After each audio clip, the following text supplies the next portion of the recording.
पाप ही सर्वनाश का जड़ है। छोटे पापों से भी वैसे ही बचना चाहिए जैसे अग्नि की छोटी चिंगारी से सावधान रहते हैं।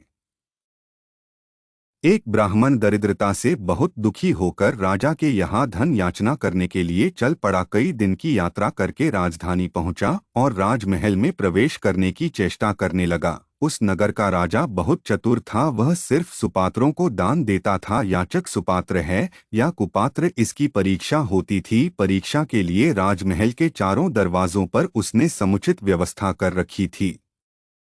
ब्राह्मण ने महल के पहले दरवाजे में प्रवेश किया ही था कि एक वेश्या निकलकर सामने आई। उसने राजमहल में प्रवेश करने का कारण ब्राह्मण से पूछा।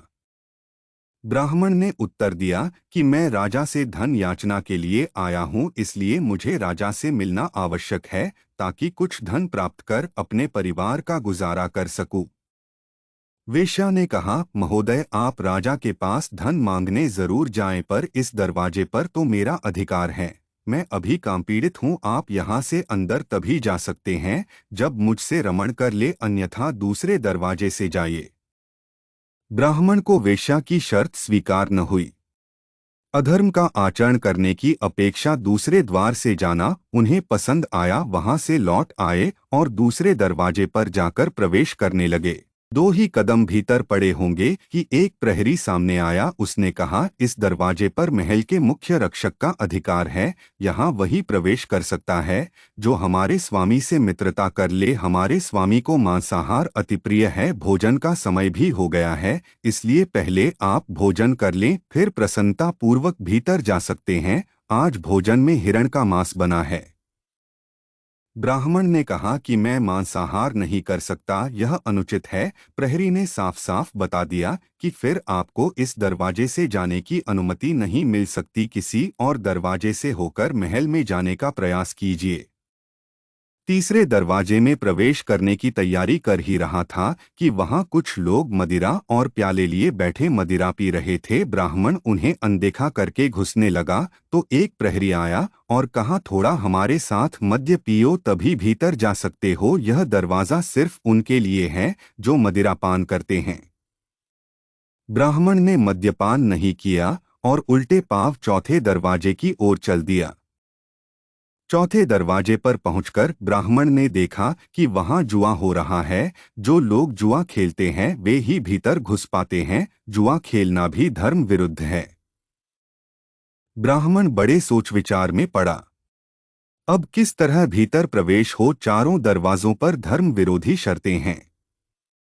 पैसे की मुझे बहुत जरूरत है, इसलिए भीतर प्रवेश करना भी जरूरी है। एक ओर धर्म था तो दूसरी ओर धन।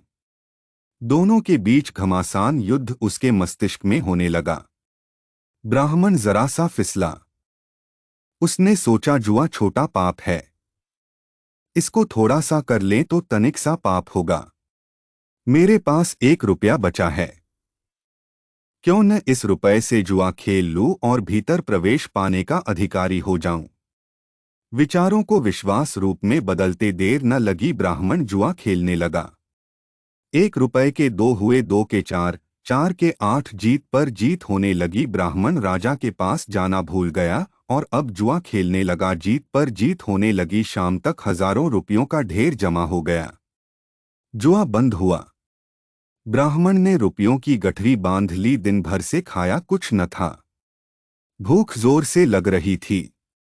पास में कोई भोजन की दुकान न थी। ब्राह्मण ने सोचा, रात का समय है, कौन देखता है, चलकर दूसरे दरवाजे पर मांस का भोजन मिलता है, वही क्यों न खा लिया जाए।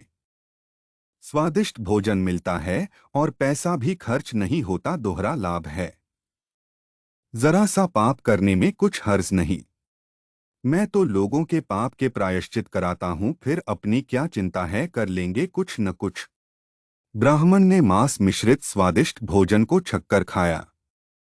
अस्वाभाविक भोजन को पचाने के लिए अस्वाभाविक पाचक पदार्थों की जरूरत पड़ती है। तामसी विकृत भोजन करने वाले अक्सर पान बीड़ी शराब की शरण लिया करते हैं। कभी मांस खाया न था, इसलिए पेट में जाकर मांस अपना कर्तव्य दिखाने लगा। अब उन्हें मद्यपान की आवश्यकता महसूस हुई। आगे के दरवाजे की ओर चले और मदिरा की कई प्यालियां चढ़ाई। अब वह 3 प्रकार के नशे में थे। धन काफी था, साथ में सो धन का नशा, मांसाहार का नशा और मदिरा भी आ गई थी। कंचन के बाद कुछ का, सुरा के बाद सुंदरी का ध्यान आना स्वाभाविक है। पहले दरवाजे पर पहुंचे और वेश्या के यहाँ जा विराजे। वेश्या ने उन्हें संतुष्ट किया और पुरस्कार स्वरूप जुए में जीता हुआ सारा धन ले लिया। एक पूरा दिन चारों द्वारों पर व्यतीत करके दूसरे दिन प्रातःकाल ब्राह्मण महोदय उठे। वेश्या ने उन्हें घृणा के साथ देखा और शीघ्र घर से निकाल देने के लिए अपने नौकरों को आदेश दिया। उन्हें घसीटकर घर से बाहर कर दिया गया। राजा को सारी सूचना पहुंच चुकी थी।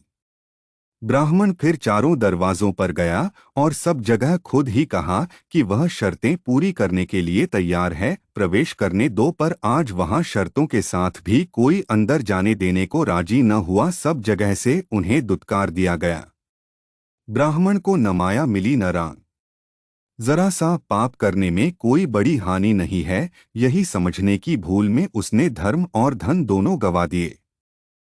अपने ऊपर विचार करें, कहीं ऐसी ही गलतियां हम भी तो नहीं कर रहे हैं।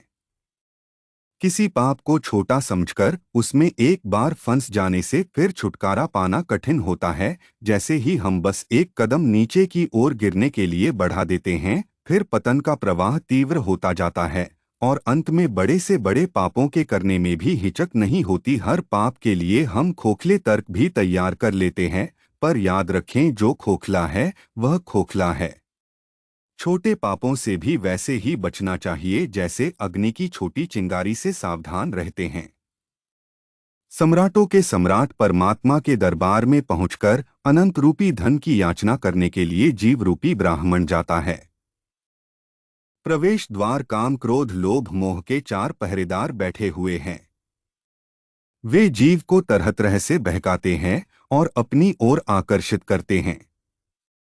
यदि जीव उनमें फंस गया तो पूर्व पुण्यों रूपी गांठ की कमाई भी उसी तरह दे बैठता है जैसे कि ब्राह्मण अपने घर का 1 रुपया भी दे बैठा था। जीवन इन्हीं पाप जंजालों में व्यतीत हो जाता है और अंत में वेश्या स्वरूपी ममता के द्वार से दुत्कारा जाकर रोता पीटता इस संसार से विदा होता है। देखना, कहीं हम भी उस ब्राह्मण की नकल तो नहीं कर रहे हैं। कोई भी व्यक्ति दो के समक्ष कुछ नहीं छुपा सकता, एक तो वह स्वयं और दूसरा ईश्वर।